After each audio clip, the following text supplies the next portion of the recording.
prions pour tenir ferme au jour de la détresse. Je crois et je confesse que la fidélité de Dieu subsiste de génération en génération.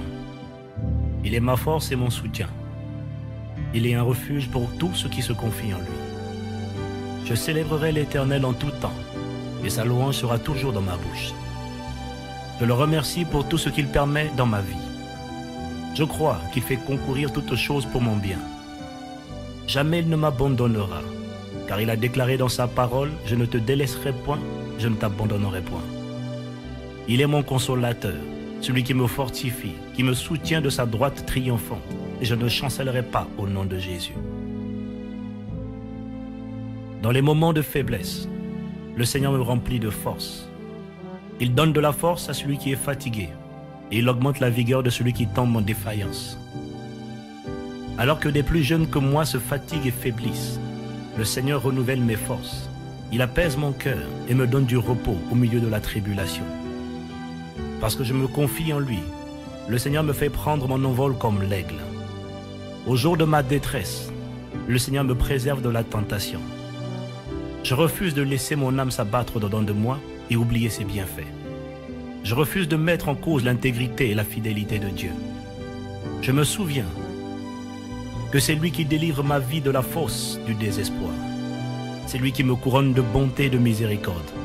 C'est lui qui rassasie de bien ma vieillesse et qui me fait rajeunir comme l'aigle. L'Éternel est miséricordieux et compatissant, lent à la colère et riche en bonté. Comme un père a compassion de ses enfants, il a compassion de ceux qui le craignent. Il ne conteste pas sans cesse. Il ne garde pas sa colère à toujours. Il se souvient que je ne suis que poussière.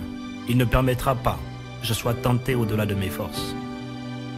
C'est pourquoi je ne crains pas les mauvaises nouvelles. Mon cœur est ferme, confiant en l'Éternel. Mon cœur est affermi et je suis libéré de toute forme d'angoisse au nom de Jésus. Je refuse de magnifier ou d'amplifier les mauvaises nouvelles. Beaucoup de mes ennemis se moquent de moi et disent « Mais où est donc son Dieu ?» Mais je sais que mon Rédempteur vit et qu'il se manifestera certainement au temps convenable. Je verrai éclater sa gloire, car il ne me laissera jamais être confondu.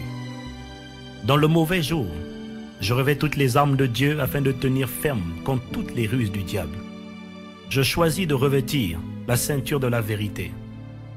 Je renonce à chercher des raccourcis en pratiquant le mensonge ou la fausseté dans le nom de Jésus. Je prends la cuirasse de la justice et je rejette tout sentiment de culpabilité au nom de Jésus.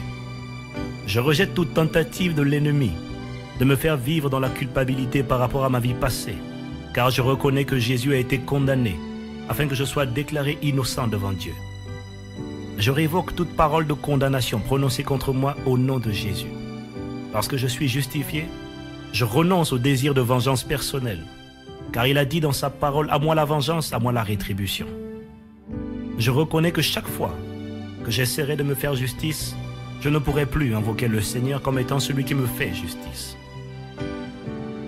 Je prends le zèle de l'Éternel pour chaussure à mes pieds. Je rejette la paresse, la lourdeur et toute forme d'apitoiement et de repli sur moi-même au nom de Jésus. Je refuse de laisser la détresse m'empêcher de continuer de servir au nom de Jésus. Car je reconnais que si je cessais de servir, je cesserai également de grandir. Je refuse de faire de cette détresse l'objet de ma méditation et de toute mon attention au nom de Jésus. Par la grâce de Dieu, je reste focalisé, passionné pour Dieu et déterminé à réussir au nom de Jésus.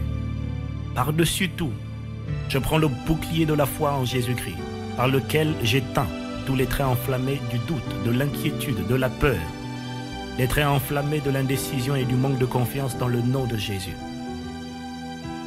Je confesse que ma foi ne sera pas ébranlée au nom de Jésus. Le Seigneur, à cause de sa bonté et de sa fidélité, me fait entrer dans le repos de la foi.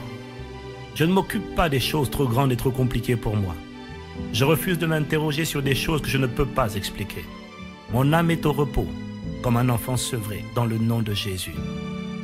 Par le casque du salut que je revêts sur ma tête, je confesse que mes pensées sont protégées de toute forme d'errance et d'intrusion démoniaque au nom de Jésus. Je renverse les forteresses dressées par l'ennemi pour contrôler mes pensées dans le nom de Jésus.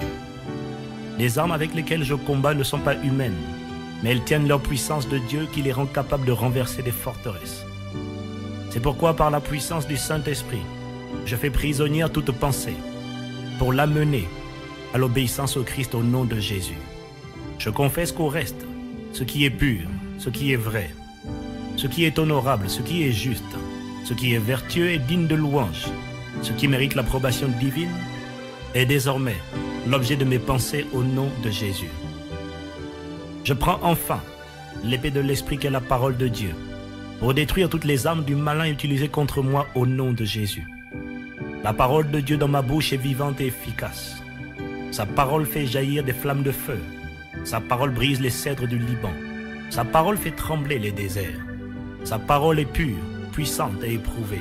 Sa parole me soutient, me vivifie et me fortifie. Planté comme un olivier verdoyant dans la maison de l'Éternel, je confesse que je fleuris et que je porte du fruit abondant et utile pour la gloire de Dieu dans le nom puissant de Jésus-Christ. Je proclame que je règne dès maintenant ici-bas avec Christ. Amen.